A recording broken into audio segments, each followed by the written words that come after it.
शुरू करता हूं अल्लाह के नाम से जो निहायत ही रहम करने वाला है। अस्सलाम वालेकुम। अल्लाह की रहमत हो आप पर। आपकी टेलीविजन स्क्रीन पे मैं हूं आपका दोस्त मुदस्सिर याकूब। आप देख रहे हैं एनएन न्यूज, वादी कश्मीर की सबसे ज्यादा देखे जाने वाली टीवी न्यूज चैनल, और मैं मुदस्सिर याकूब एनएन न्यूज के दिल्ली स्टूडियो से आपसे बराह रास्त मुखातिब। आज के प्रोग्राम में कुछ अहम मौज़ूआत पे बात होगी और बताएंगे आपको कि आज जम्मू कश्मीर असेंबली में क्या कुछ खास रहा। साथ ही में ये भी बताएंगे कि आज अपोजिशन पार्टी पीडीपी ने लाल चौक में एहतजाज क्यों किया और कौन कौन इस एहतजाज में शामिल थे, क्या एहतजाज पुरअमन तौर पर जो है मुंतशिर हुआ, उसके बारे में तमाम तफसीलात। और साथ ही में ये भी अहम बात कि पीडीपी के लीडर और एमएलए पुलवामा वहीद पर्रा ने क्या कुछ कहा, उन्होंने क्यों ये इल्ज़ाम लगाया कि जो अपोजिशन पार्टीज़ हैं उनकी सिक्योरिटी कम की जाती हैं, और अगर उन्हें कुछ हुआ तो इल्ज़ाम किस पे आएगा। आज के प्रोग्राम में इन तमाम मौज़ूआत पे बात होगी। लेकिन सबसे पहले आपको बता दूं कि मशरिक़ वुस्ता के हवाले से जो है अहम खबर सामने आ रही है, उस हवाले से आपको कुछ अहम खबरें देंगे, लेकिन कुछ झलकियां दिखाएंगे पहले आपकी टेलीविजन स्क्रीन पे।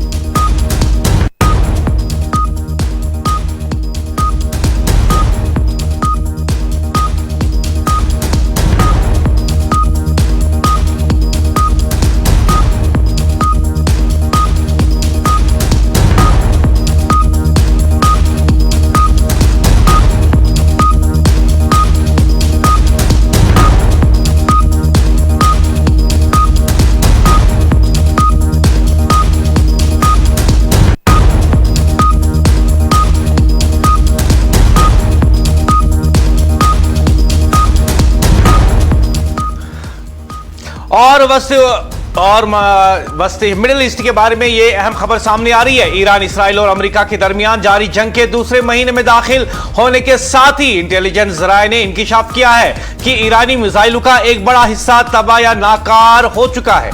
बाखबर जराये के मुताबिक अमेरिकी हमलों में ईरान के तकरीबन 1/3 मिसाइल तबाह हो चुके हैं, जबकि 1/3 मिसाइल फिजाई हमलों के नतीजे में या तो नुकसान का शिकार हुए या जेर जमीन सुरंगों में दब गए हैं। जराये का कहना है कि बाकी 1/3 मिसाइलों की सूरत-ए-हाल मुकम्मल तौर पर वाज़ा नहीं, ताहम इम्कान जाहिर किया जा रहा है कि शदीद बमबारी के बाइस वो भी जेर जमीन तंसीबात के अंदर ही मुतासिर हो चुके होंगे।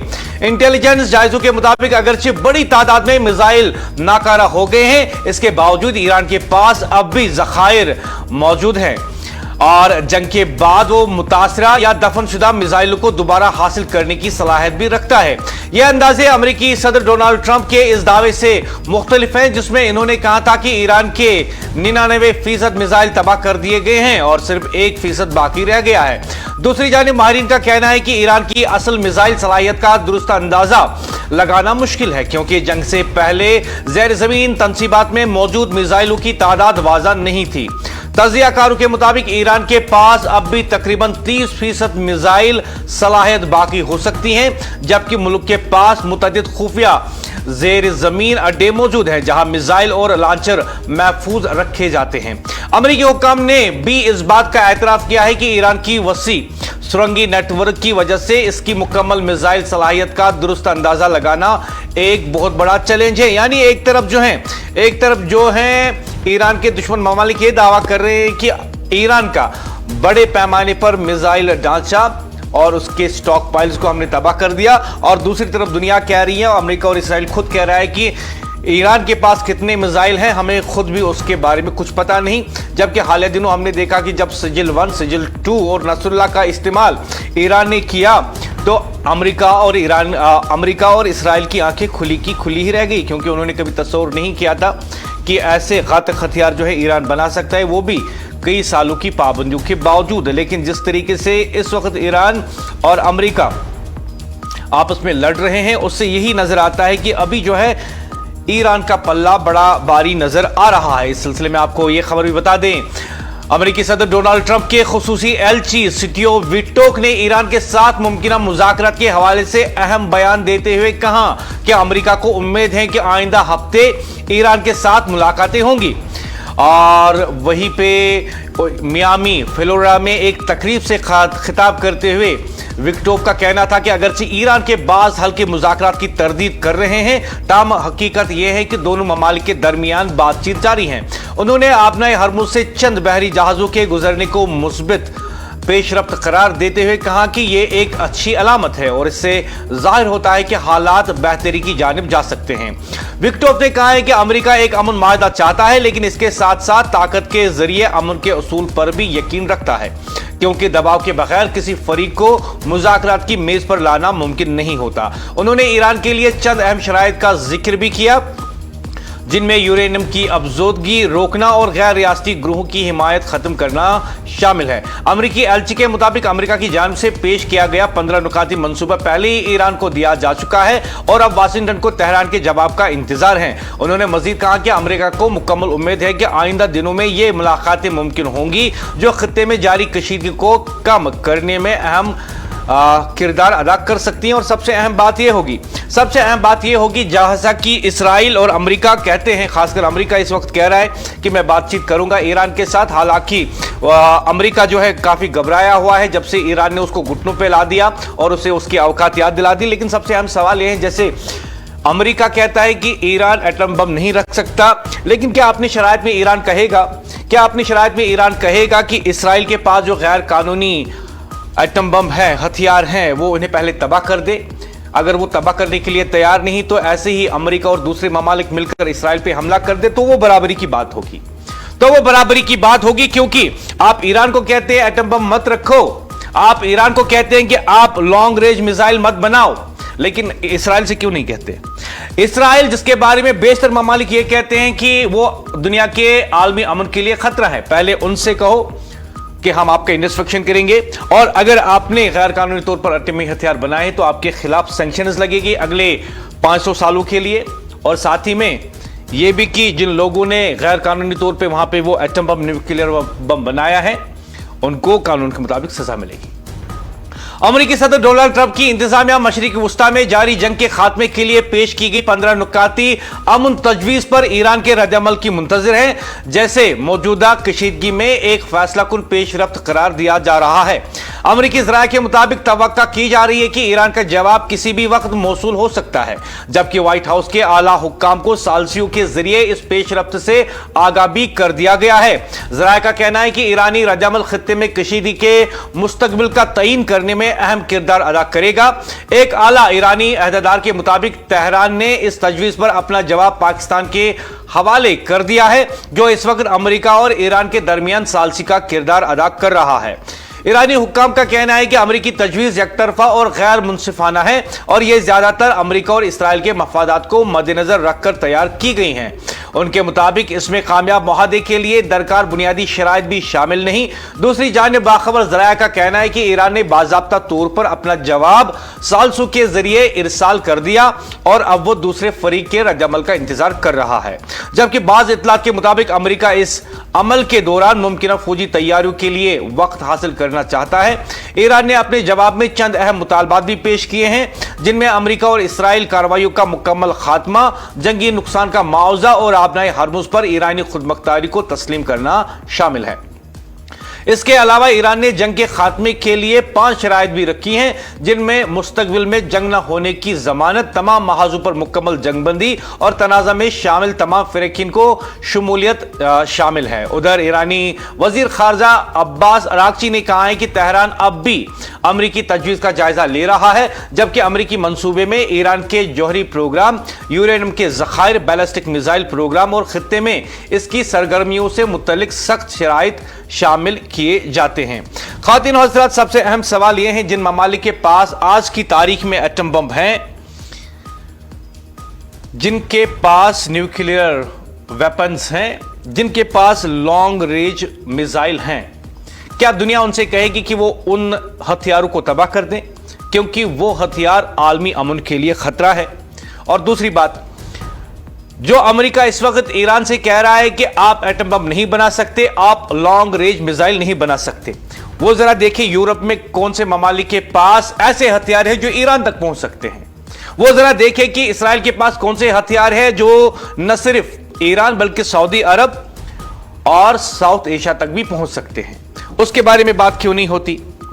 उससे उसके बारे में, उन हथियारों के बारे में बात क्यों नहीं होती जो गाजा में खवातीन की शहादत के जिम्मेदार हैं, छोटे बच्चों की शहादत के जिम्मेदार हैं? उन हथियारों की बात क्यों नहीं होती?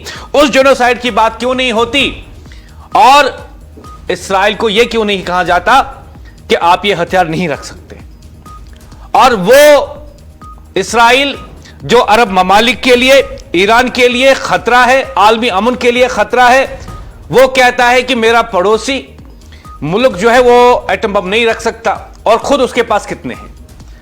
और जो बैन अल-अक़वामी सतह के कवानीन हैं वो इस्राइल पे लागू क्यों नहीं होते? अगर इस्राइल वो कवानीन मानने के लिए तैयार नहीं तो दूसरे ममालिक क्यों माने? अगर अमेरिका खुद बैन अल-अक़वामी कवानीन मानने के लिए तैयार नहीं तो दूसरे ममालिक क्यों माने? आज दुनिया में वो दौर है जहां पे जिसकी लाठी उसकी बैस, जो जितना ताकतवर है वो अपनी बात को उतना ही मनवाने का हक रखता है। यह आज का कानून है। बैन अल-अक़वामी सतह का कानून आज कहीं पे उसका निफाज ही नहीं होता। और मैं कहूंगा कि हम चाहते हैं या तो पूरी दुनिया में न्यूक्लियर वेपन्स किसी के पास ना हो, या फिर दूसरों को भी हक है कि वो अपनी सलामती के लिए, अपनी रियासत की सलामती के लिए तमाम वो हथियार बना सकता है जो उसे लगता है कि उसे डेटरेंस के लिए इस्तेमाल करना चाहिए। अगर आज की तारीख में ईरान के पास वो मिसाइल होते जो अमेरिका तक पहुंच सकते थे तो अमेरिका कभी इस पे हमला नहीं करता। अगर उसके पास एटम बम होता तो इस्राइल और अमेरिका कभी उस पर हमला नहीं करता। और इसकी सबसे बड़ी मिसाल है नॉर्थ कोरिया। नॉर्थ कोरिया जब एटम बम बना रहा था तो अमेरिका उसे धमकियां दे रहा था, लेकिन जैसे ही नॉर्थ कोरिया ने अनाउंस कर दिया कि मैंने एटम बम बना दिया, अमेरिका की जुबान बंद हो गई और दूसरे ममालिक की जुबान बंद हो गई। यानी नॉर्थ कोरिया जिसे अमेरिका धमका रहा था कि आप एटम बम नहीं बना सकते हो, जिसको ललकार रहा था और कह रहा था मैं मिलिट्री एक्शन करूंगा, एक बार उसने एटम बम बना दिया, अमेरिका की बोलती बंद हो गई अमेरिका की बोलती। क्योंकि अमेरिका को पता था, हमने अब तक देखा है अमेरिका उन्हीं ममालिक पे चढ़ाई करता है जिनके बारे में वो जानता है कि इनके पास वो हथियार नहीं है जो अमेरिका तक पहुंचे, जिनके बारे में वो जानता है कि उनके पास एटम बम नहीं है कि यह अमेरिका को नुकसान पहुंचाए। लेकिन जैसे ही नॉर्थ कोरिया ने वो मिसाइल बनाई जो अमेरिका तक पहुंच जाएगी, एटम बम बना दिया जो अमेरिका को तबाह कर सकता है, तो अमेरिका ने अपनी जुबान पे लगाम लगा दिया। अब वो नॉर्थ कोरिया के बारे में बात नहीं करता वो आज। ये है आज की हकीकत और ये है आज बैन अल-अक़वामी कवानीन की हकीकत कि जिसके पास जितने घातक हथियार वो उतना ही राज दुनिया पे कर रहा है। जिसके पास एटम बम वो उतनी ही ज्यादा ऊंची ऊंची बातें करने लगता है। और सबसे अहम बात कि जिसके पास एटम बम वो दूसरों को बोलता है कि आप एटम बम नहीं बना सकते। और मुझे बताइए आज 5 से 7 के करीब ममालिक हैं जिनके पास आज जो कि न्यूक्लियर पावर हैं। लेकिन मैं पूछना चाहूंगा, पूरी दुनिया में जितने भी ममालिक के पास आज एटम बम है उनमें से अब तक किसने एटम बम का इस्तेमाल किया है? अमेरिका ने हिरोशिमा पे, जापान में एटम बम का इस्तेमाल किया। तो हम कह सकते हैं कि एटम बम अमेरिका के पास नहीं होना चाहिए क्योंकि यह उसका इस्तेमाल कर चुका है, यह लाखों लोगों की जिंदगियां खा चुका है। और अगर रेस्पॉन्सिबिलिटी की बात की जाए, आलमी अमन की बात की जाए, तो साफ साफ हम कह सकते हैं कि किसी ने भी एटम बम का इस्तेमाल नहीं किया आज तक तारीख में सिवाय अमेरिका के। तो बताओ क्या अमेरिका के पास होना चाहिए एटम बम? फिलहाल एक और खबर सामने आ रही है। इस्राएली फौज ने ऐलान किया है कि यमन से इस्राएल की जानिब एक मिसाइल दागा गया जो ईरान के साथ जारी जंग के आगाज के बाद इस नौयत का पहला वाक़ा है। फौज के मुताबिक मिसाइल की निशानदेही की गई, ताहम इसके नतीजे में होने वाले नुकसानात या इसे रोकने की तफसीलात पूरी तौर पर जारी नहीं की गई। यह पेशरफ्त एक ऐसे वक्त में सामने आई है जब ईरान से मुंसलिक हूसी बागियों ने चंद घंटे कबल ही खबरदार किया था कि अगर ईरान और महवरी मज़ाहमत के खिलाफ कार्रवाइयां जारी रही तो वो भी अमली इकदाम करेंगे। तज्जियाकारों के मुताबिक यमन से मिसाइल हमला इस बात की निशानदेही करता है कि जंग का दायरा मजीद वसी हो सकता है, खासतौर पर इस तनाजुर में कि हौसी बागी पहले भी बहरी अहमर और जजीरा नुमा अरब के अतराफ में जहाज रानी के रास्तों को निशाना बनाते रहे हैं। याद रहे कि हौसी ग्रुप माजी में गजा में हमास की हिमायत में बहरी जहाजों पर हमले कर चुका है, जिससे आलमी तिजारती रास्ते मुतासिर हुए हैं। दूसरी जानिब लबनान और इराक में ईरान के इत्तेहादी पहले ही इस जंग में शामिल हो चुके हैं, जिससे खित्ते में एक बड़े इलाकाई तसादुम के खदशात भी मजीद बढ़ गए हैं।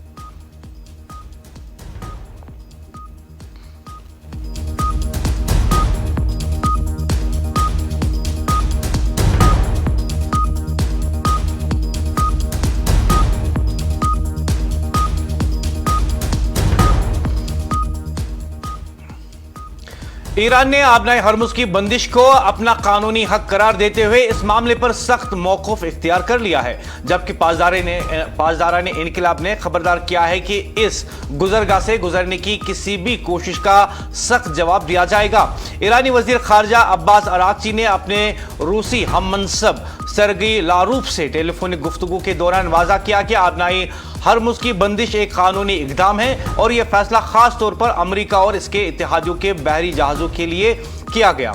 ईरानी हुक्काम के मुताबिक हालिया दिनों में मुख्तलिफ ममालिक के 3 माल बरदार जहाज़ों ने आबनाए हरमुज से गुजरने की कोशिश की, ताहम पासदाराने इनकलाब की बहरिया ने वार्निंग जारी करते हुए इन्हें रोक दिया। पासदाराने इनकलाब की जानिब से जारी बयान में कहा गया है कि किसी भी बहरी जहाज को ऐसी गुजरगाह इस्तेमाल करने की इजाजत नहीं दी जाएगी जो दुश्मन ममालिक या इनके इत्तेहादियों की बंदरगाहों तक जाती हों, और इस हवाले से सख्त निगरानी जारी है। ईरानी हुक्काम ने मजीद कहा कि आबनाए हरमुज इस वक्त अमेरिका और इसके इत्तेहादियों के लिए बंद है, जबकि दीगर जहाजों के हवाले से भी सख्त जांच पड़ताल की जा रही है। दूसरी जानिब अमेरिकी सदर डोनाल्ड ट्रंप ने खबरदार किया है कि अगर ईरान ने इस अहम बहरी रास्ते को आलमी तिजारत के लिए न खोला तो इसे सख्त नताइज का सामना करना पड़ सकता है। वाज़ा रहे कि आबनाए हरमुज आलमी सतह पर तेल और गैस की तरसील के लिए निहायत अहम गुजरगाह मानी जाती हैं और इसकी बंदिश के बायस आलमी मंडियों में तशवीश और बेयकीनी की सूरत हाल पैदा हो गई है। और सबसे अहम सवाल यहाँ पे है, अमेरिका कहता है ईरान से कि मैं आपको मिलिट्रीली भी अटैक करूंगा, आपके ऊपर सैंक्शंस भी लगाऊंगा और दूसरे ममालिक से कहूंगा कि ईरान की कोई मदद नहीं होनी चाहिए। अब ईरान ने मिलिट्रीली अमेरिका को काफी नुकसान पहुंचाया, उसका F-18 तैयारा गिरा दिया, उसका F-13 तैयारा गिरा दिया, उसके 7 थार्ड सिस्टम तबाह कर दिए और इसराइल के अंदर भी जहन्नम की आग जो है बरसा दी। लेकिन सबसे अहम सवाल यह है, जिस तरीके से ईरान ने सिक्योरिटी ऑफ द स्टेट अपने मफाद को नजर रखते हुए और दुश्मनों की चालों से बचने के लिए आबनाए हरमुज को बंद कर दिया है, इसकी वजह से अब ट्रंप भी पगलाता हुआ नजर आ रहा है, क्योंकि ट्रंप को पता है कि जो उसके इत्तेहादी हैं उनका तेल जो है इस इस रास्ते से नहीं गुजर सकता और यूरोप में इसकी वजह से जो अमेरिका के इत्तेहादी हैं उनको माली बहरान का शिकार भी होना पड़ सकता है। यानी जो अमेरिका पिछले 30-40 सालों से ईरान के खिलाफ कर रहा था, सिर्फ 30 दिनों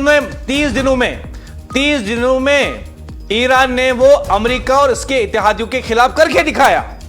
अमेरिका की जो पाबंदियां रही, सैंक्शंस रहे ईरान के खिलाफ पिछले कई सालों से, सिर्फ 30 दिनों में ईरान ने दिखा दिया कि आबनाए हरमुज को बंद करके यूरोप और अमेरिका के इत्तेहादियों को कैसे हिलाया जाता है और कैसे उनकी माशत को तबाह भी किया जा सकता है। यह एक अहम पैगाम है जो ईरान ने दिया है और पता नहीं आने वाले दिनों में और कितने सरप्राइजेस ईरान देने वाला है।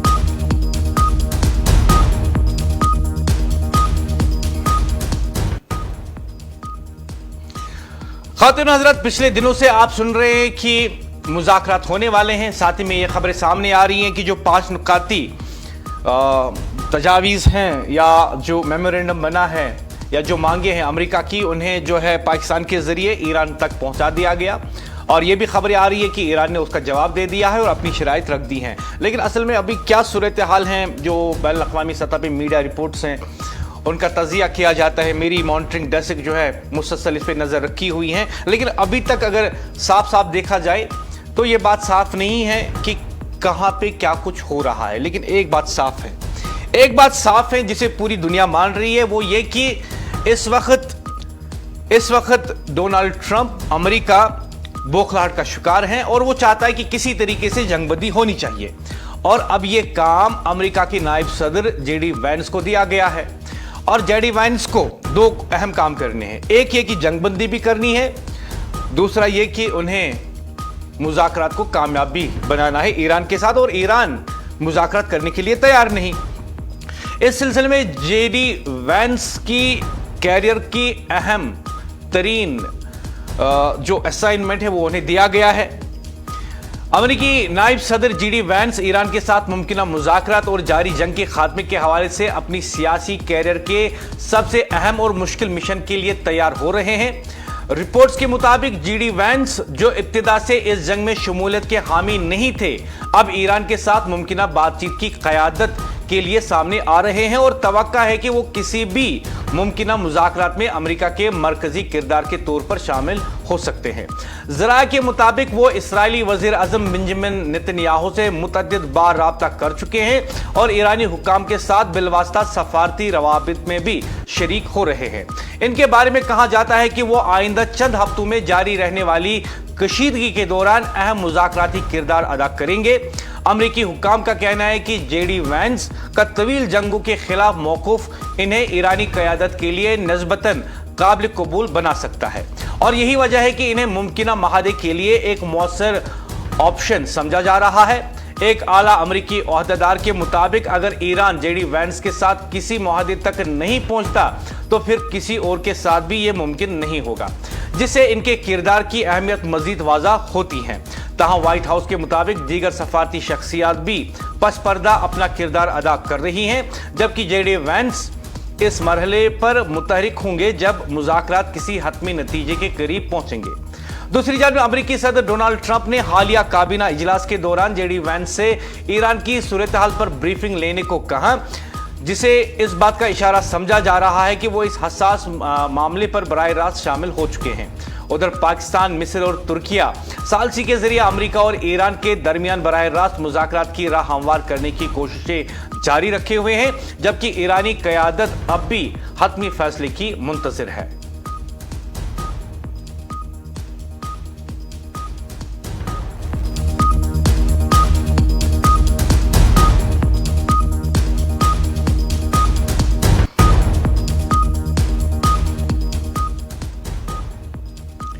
ईरानी वजीर खारजा अब्बास अरागची ने इसराइल की जानिब से ईरान के तवन्नाई और सन्नती मराकिज पर किए गए हालिया हमलों को अमरीकी सदर डोनाल्ड ट्रंप की जानिब से दी गई सफारती मोहलत की खुली खिलाफ वर्जी करार दिया।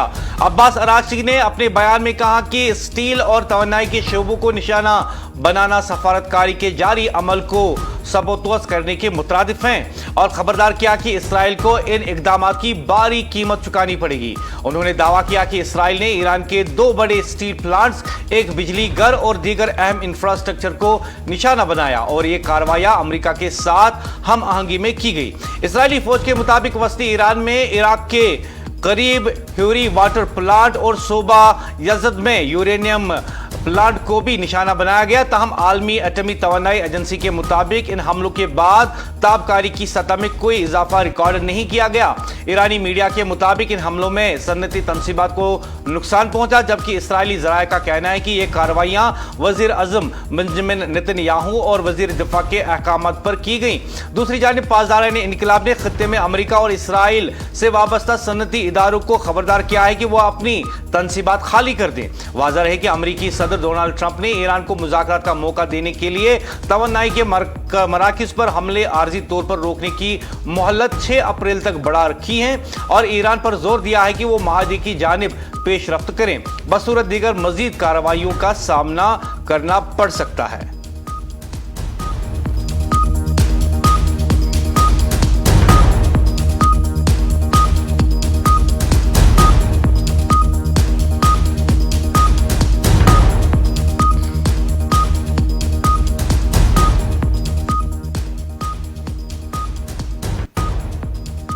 और प्रोग्राम की इस मोड पे बात करते हैं कुछ अहम मकामी खबरों की। जम्मू कश्मीर कानून साज असेंबली में साबिक वजीर आला डॉक्टर फारूक अब्दुल्ला पर मुबैना कातलाना हमले की शदीद मजम्मत की गई, जबकि अराकीन असेंबली ने इस वाक़े की मुकम्मल तहकीकात का मुतालबा किया। स्पीकर अब्दुल रहीम रतर ने ऐवान में इस मामले पर बहस की इजाजत दी, जहां मुख्तलिफ सियासी जमातों के अराकीन ने वाक़े पर तशवीश का इजहार किया। नेशनल कॉन्फ्रेंस के रुकन असेंबली सलमान सागर ने डॉक्टर फारूक अब्दुल्ला पर हमले की अदालती तहकीकात का मुतालबा करते हुए कहा कि इस मामले की जांच किसी मौजूदा या रिटायर्ड जज के जरिए की जानी चाहिए।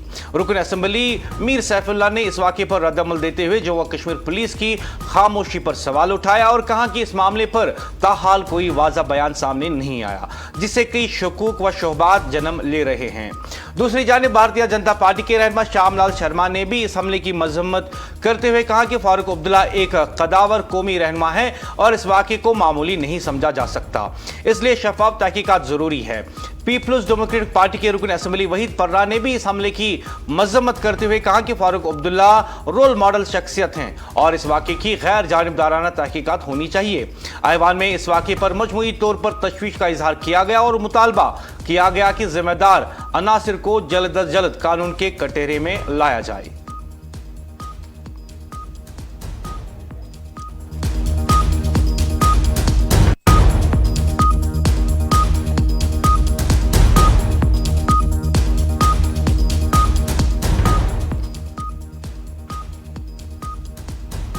श्रीनगर से रुकन पार्लियामेंट आगा रुल्ला मेहदी ने नौगाम पुलिस स्टेशन धमाके के मुतासिरीन के लिए मुआवजा और फौरी बाज़ाबतकारी का मुतालबा किया। पार्लियामेंट में इजहार ख्याल करते हुए आगा रुल्ला मेहदी ने कहा कि मुतासरा खानदानों को फौरी इमदाद फराहम की जाए और इनकी मुकम्मल बहाली को यकीनी बनाया जाए, जबकि इस वाक़े के शफाफ तहकीकात भी नागुज़िर है। उन्होंने गुज़श्ता बरस पेश आने वाले धमाके का हवाला देते हुए कहा कि इस हादसे में एक मकामी दर्जी मोहम्मद शफी परे समेत 9 अफराद हलाक हुए थे, जबकि करीबी रिहायशी मकानात को भी शदीद नुकसान पहुंचा था। आगा रुल्ला मेहदी ने कहा कि जहां बहक दर्जी के अहल खाना के लिए खुसूसी मुआवजा और बाज़ाबतकारी की ज़रूरत है, क्योंकि वह अपने ख़ानदान के वाहिद कफील थे और 3 बच्चों के वालिद थे। उन्होंने इन तमाम अफराद के लिए भी मुआवजे का मुतालबा किया जिनकी इमलाक को इस धमाके में नुकसान पहुंचा, और कहा कि इस वाक़े की जिम्मेदारी तय की जाए और लापरवाही के मुर्तकिब अफराद को जवाबदा बनाया जाए। उनका कहना था कि यह एक संगीन सवाल है कि गंजान आबादी वाले इलाके में बारूदी मवाद क्यों रखा गया, जिसके बायस आम शहरियों की जानें खतरे में पड़ गई। आगा रुल्ला मेहदी ने कहा कि कई मुतासरा खानदान अब भी किराए के मकानात में रहने पर मजबूर है और इन्हें ताहाल कोई मुआवजा फराहम नहीं किया गया। उन्होंने 2010 में जाबाक होने वाले तालिब इल्म तुफैल मुत्तू के लिए भी इंसाफ का मुतालबा करते हुए कहा कि बरसों गुजरने के बावजूद मुतासरा खानदान इंसाफ के मुंतजिर हैं और हुकूमत की जिम्मेदारी है कि ऐसे मामलात में शफाफियत और इंसाफ को यकीनी बनाया जा सके।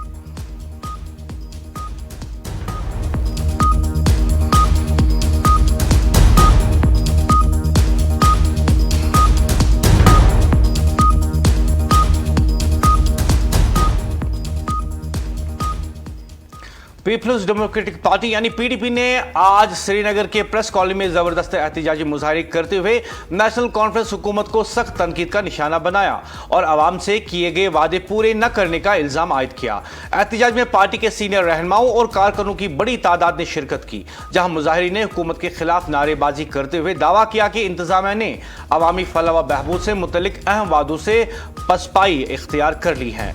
मुजाहिरीन ने खास तौर पर 200 यूनिट मुफ्त बिजली की अदम फराहमी, मिट्टी के तेल की किल्लत, एलपीजी गैस सिलेंडरों और पेट्रोल की गैर यकीनी दस्तयाबी जैसे मसाइल को उजागर किया और कहा कि हुकूमत आवाम के बुनियादी मसाइल हल करने में नाकाम रही है। पीडीपी रहनुमाओं का कहना था कि महंगाई में मुसलसल इजाफा और जरूरी अशिया की कमी ने आवाम लोगों की मुश्किलात में मजीद इजाफा कर दिया है, जबकि हुकूमत इन मसाइल के हल में संजीदगी का मुजाहरा नहीं कर रही। उन्होंने खबरदार किया कि अगर फौरी तौर पर इस्लाही इकदाम न किए गए तो एहतजाजी तहरीक को मजीद तेज किया जाएगा और हुकूमत को अपने वादों के हवाले से जवाबदाह ठहराया जाएगा। इस मौके पर एहतजाजी मुजाहिरीन ने मीडिया के साथ बात करते हुए कुछ यूं कहा।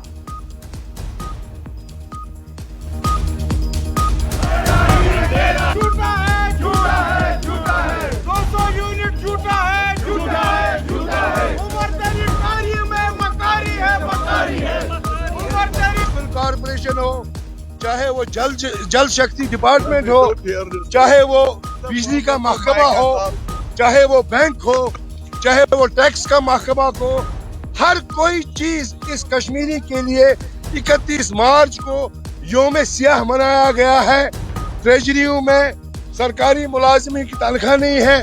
31 मार्च पर कॉन्ट्रैक्ट 31 मार्च पर, लेकिन इस कश्मीर की गरीब आवाम को क्लोजिंग के नाम पर बिजली फीस भरने पर मजबूर किया जाता है, पावर काटा जाता है, अंधेरों में रखा जाता है, म्युनिसिपल टैक्सेस भरने पर मजबूर किया जाता है, लोगों को तंग किया जाता है। 8-8 साल की बिलें जल शक्ति डिपार्टमेंट ने आवाम को दी है, उनको हरासा किया जा रहा है। हर तरीके से जो भी कोई जुल्म है वो इस कश्मीरी आवाम पर इस 31 मार्च के नाम पर किया जा रहा है। हम इसलिए सरापा एहतिजाज है कि हमारे जो लोग हैं, जो डरे हैं, सहमे हैं, बात नहीं कर सकते हैं, उनकी आवाज बनकर हम यहाँ आज आए हैं, उनकी तर्जुमानी करने आए हैं और उमर सरकार को ये बताने आए हैं कि अगर आपने अपने वादे पूरे नहीं किए, लेकिन उसके बरक्स आपने जुल्म तशद्दुद का माहौल जो है यहाँ गर्म किया है, लोगों पर हर किस्म की परेशानी जो है वो आयत की है, लोगों की आमदनी का ख्याल नहीं है, लोगों के रोजगार का ख्याल नहीं है, लेकिन जो भी बकाया जात है सरकार के, उस पर लोगों को हिरासा किया जा रहा है। कश्मीरी आवाम बिजली फीस भरने से इनकार नहीं करती, पावर का फीस, पानी का फीस भरने से इनकार नहीं करती, लेकिन मोहलत मांग रही है। कोई कश्मीरी जवान, कोई कश्मीरी की आवाम जो भी है, हर कोई पैसा जो सरकार का है वो देने के लिए तैयार है, लेकिन मोहलत चाहिए। आज 3 महीने से हम उमर सरकार से ये गुजारिश कर रहे हैं कि पावर की एमनेस्टी को एक्सटेंड किया जाए। कल एक कैबिनेट मीटिंग हुई, उसमें हमें पूरी उम्मीद थी कि ये राहत कश्मीर के अवामों को दी जाएगी, लेकिन वहाँ क्या हुआ? 144 करोड़ का ये फ्लाईओवर, जिसमें हमारे एमएलए साहब घर से निकलेंगे, हमारे आईएएस ऑफिसर साहब घर से निकलेंगे और एयरपोर्ट पहुंचेंगे। हमें ये फ्लाईओवर नहीं चाहिए, हमें रोजगार चाहिए। उमर सरकार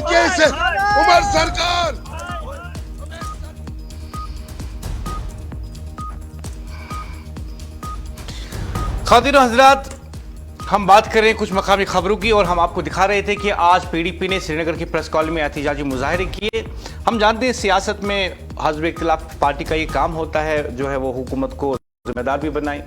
बहुत सारे सवाल भी उठे और कुछ सवाल ऐसे हो सकते हैं जिनके बारे में आम लोग, आप और हम ये तस्वुर करेंगे कि पॉलिटिक्स हो रही है, सियासत हो रही है, लेकिन कुछ सवाल वाकई में लोगों के हित में होते हैं। और जितनी अपोजिशन स्ट्रांग होगी, जितने वो खतरनाक सवाल उठाएगी, जितने वो हुकूमत को याद दिलाएगी उसके वादों के बारे में, उतना फ़ायदा समाज को ही होता है। और ये जमहूरियत में एक खूबसूरत बात होती है कि अपोजिशन जो है उसके पास ये इख्तियार है और उसके पास ये जुर्रत भी होनी चाहिए कि वो हुकूमत जो है उसको ज़िम्मेदार बनाए। आज एक और पहलू जो है सामने आया। वहीद पर्रा आज जो है असेंबली के अंदर भी बात कर रहे थे, मीडिया के साथ भी उन्होंने बात की, और उन्होंने एक अहम पहलू पर जो है उन्होंने बात की, और वो पहलू ये था कि जो अपोजिशन यानी हिज़्ब इख्तिलाफ पार्टीज़ हैं उनकी सिक्योरिटी कम कर दी गई है। इस सिलसिले में आपको बता दूं कि पीडीपी के रुकन असेंबली वहीद रहमान पर्रा ने जम्मू कश्मीर में सियासी रहनुमाओं की सिक्योरिटी में कमी पर शदीद तशवीश का इजहार किया। मीडिया से गुफ्तगू करते हुए पर्रा ने कहा कि अपोजिशन रहनुमाओं की सिक्योरिटी कम करना एक संगीन मामला है जो इनकी जानों को खतरे में डाल सकता है। उन्होंने कहा कि जम्मू कश्मीर जैसी हसास खत्ते में सिक्योरिटी एक हिफाजती डाल की हैसियत रखती है, खास तौर पर इन सियासी शख्सियात के लिए जो पहली खतरात का सामना कर रही है। वहीद पर्रा ने सीनियर रहनुमा फारूक अब्दुल्ला का हवाला देते हुए कहा कि बुजुर्ग लीडरान को न सिर्फ इज्जत बल्कि मुनासिब सिक्योरिटी भी फराहम की जाए। इन्होंने वजीर आला उमर अब्दुल्ला से सवाल किया कि सिक्योरिटी के मामले में मुबैना तौर पर मुंतखब रवैया क्यों अपनाया जा रहा है और क्या अपोजिशन को जानबूझकर खतरे में डाला जा रहा है। पर्रा ने साबिक वजीर आला महबूबा मुफ्ती की सिक्योरिटी और सरकारी रिहाइश वापस लेने के फैसले को भी तनकीद का निशाना बनाया और कहा कि ये इकदाम सियासी दबाव डालने के मुतरादिफ हैं। उन्होंने खबरदार किया कि अगर किसी भी अपोजिशन रहनुमा को नुकसान पहुंचा तो इसकी जिम्मेदारी जो है हुकूमत पर आयद होगी। और मैं समझता हूं कि जहां आज पीडीपी ने एक तरफ एहतिजाज किया, लोगों के मसाइल जो है उठाए, और दूसरी तरफ हम देख रहे हैं कि वहीद पर्रा असेंबली के अंदर और मीडिया के साथ भी बात करते हुए कुछ अहम नुक्कात रखते हैं हज़्ब इख्तिलाफ के बारे में। हज़्ब इख्तिलाफ पार्टी जितनी स्ट्रांग होगी उतनी ही लोगों की आवाज़ स्ट्रांग होगी, देयर इज नो डाउट। हज़्ब इख्तिलाफ पार्टी जितने मामलात हुकूमत के सामने रखेगी, चाहे ऐवान के अंदर रखें या ऐवान के बाहर, चाहे पुरअमन एहतिजाज के जरिए रखें या on the floor of house with the strong arguments, वो अच्छी बात है आम लोगों के लिए। और इसमें सबसे अहम बात यह है कि जितनी अपोजिशन पार्टी स्ट्रांगली अपोज करती हैं गवर्नमेंट पॉलिसीज की, गवर्नमेंट प्रपोजल्स की, गवर्नमेंट के इक़दामात की, उतना ही लोगों का ज़्यादा फायदा होता है। क्योंकि लोग सीधे हुकूमत से बात नहीं कर सकते, अपने एतराज़ात नहीं रख सकते। हाँ, यह अलग बात है मीडिया के जरिए वो रखते हैं, लेकिन हुकूमत को जवाबदेह अपोजिशन को ही बनाना है।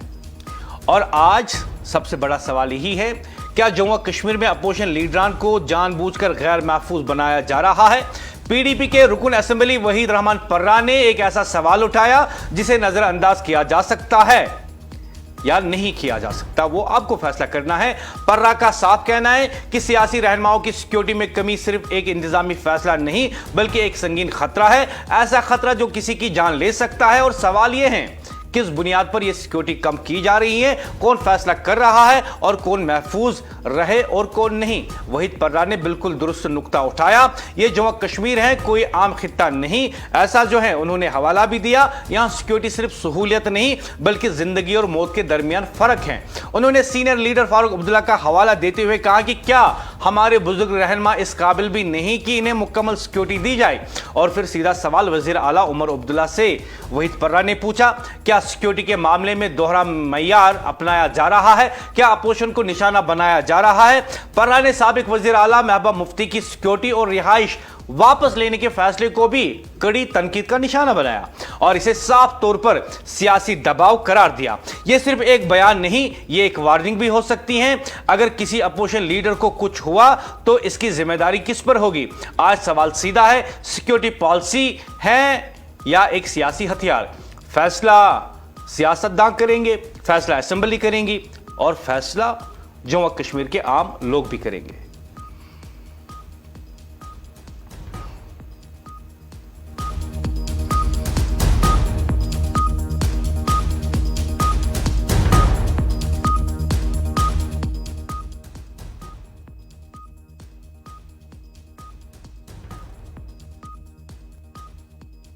को जो है एक दिलदोज वाक़ा पेश आया। जोजिला पास पर बर्फानी तोदी गिरने से बड़ा साना पेश आया। इतलात के मुताबिक सोनमर्ग के करीब 0 पॉइंट जोजिला में जुम्मे के रोज बर्फानी तोदी गिरने से कई गाड़ियां दब गई, जिसके नतीजे में कम से कम 6 अफराद हलाक हो गए थे और एक शख्स के लापता होने की भी इतला मिली थी। इस हवाले से उमर अब्दुल्ला ने अपना ताज़ियती पैगाम जो है वो दिया और साथ ही में जो है मीरवाइज कश्मीर मीरवाइज मौलवी मोहम्मद उमर फारूक ने भी इस सिलसिले में जो है अपनी ताज़ियत का इजहार किया। आपको याद दिला दूं कि इस हादसे के फ़ौरन बाद इमदादी कार्रवाइयाँ जारी की गई थी। हादसे में जाँ बहक अफराद में एक खातून, एक बच्चा भी शामिल था, जबकि मज़ीद मुतासरीन को निकालने और सड़क बहाल करने के लिए कोशिशें जारी हैं। इस वाक़े के बाद श्रीनगर लेह शाहरा को आर्जी तौर पर बंद कर दिया गया था। उधर जम्मू कश्मीर के वज़ीर आला उमर अब्दुल्ला ने इस साने पर गहरे दुख और अफसोस का इजहार करते हुए सोगवार खानदानों से दिल्ली ताज़ियत की और जख्मियों की जल्द सेहत याबी की दुआ की। दूसरी जानिब लेफ्टिनेंट गवर्नर मनोज सिन्हा ने भी इस वाक़े का नोटिस लेते हुए हुक्काम को हिदायत दी कि रेस्क्यू ऑपरेशन तेज किया जाए और मुतासर अफराद को हर मुमकिन मदद फराहम की जाए। वहीं पे ये खबर भी सामने आ रही है कि मीरवाइज ने जोजिला साना पर गहरे रंज व गम का इजहार किया। मीरवाइज कश्मीर डॉक्टर मौलवी मोहम्मद उमर फारूक ने सोशल मीडिया प्लेटफॉर्म पर कहा कि जोजिला में बर्फानी तोदे गिरने के नतीजे में 6 से जायद कीमती इंसानी जानों का ज़िया पर गहरे दुख का और अफसोस का इजहार किया। उन्होंने जाबाग अफराद के लवाकिन के साथ दिल्ली ताज़ियत और हमदर्दी करते हुए मरहूमीन की मगफिरत और इनके दर्जात की बुलंदी के लिए दुआ की। मीरवाइज ने इस कठिन घड़ी में मुतासरा खानदानों के लिए सब्र और इस्तिकामत की भी दुआ की और लापता अफराद की बाहिफाजत बाजियाबी की उम्मीद भी जाहिर की।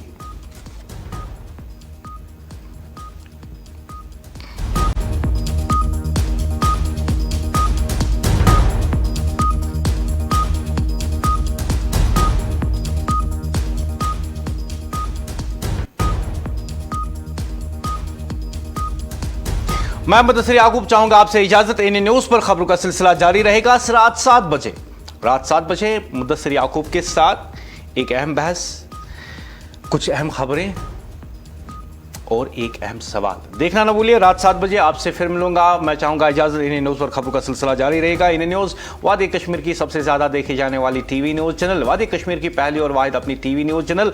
दिल जिद पे अड़ा है एक छोटे बच्चे की तरह, या तो इसे सब कुछ ही चाहिए या फिर कुछ भी नहीं। खुदा हाफिज।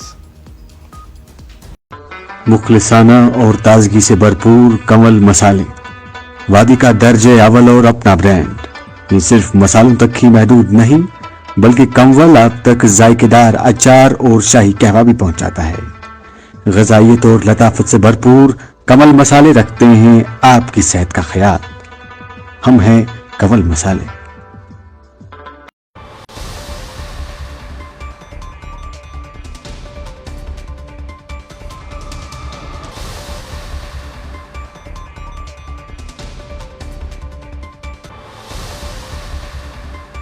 मसाले तो बहुत हैं, पर कश्मीर की कोख से खास चुने मसाले जिनकी ताजगी और स्वाद रहे बरकरार, ऐसे उम्दा मसाले बनाते हैं सिर्फ लज्जत मसाले। आपकी उम्मीदों पर खरा उतरना हर किसी के बस की बात नहीं, इसीलिए जदीद तकनीक से तैयार करदा लज्जत मसाले, जिनमें मिठास से भरा हुआ लज्जत शाही कहवा और लज्जत मिर्च पाउडर, हल्दी पाउडर, सौंफ पाउडर, गरम मसाला, मीट मसाला और बिरयानी मसाला आपके पकवान को 4 चांद लगा देते हैं। वादी कश्मीर के बेहतरीन और 100% खालिस मसाले, लज्जत मसाले, वाकई लज्जत है।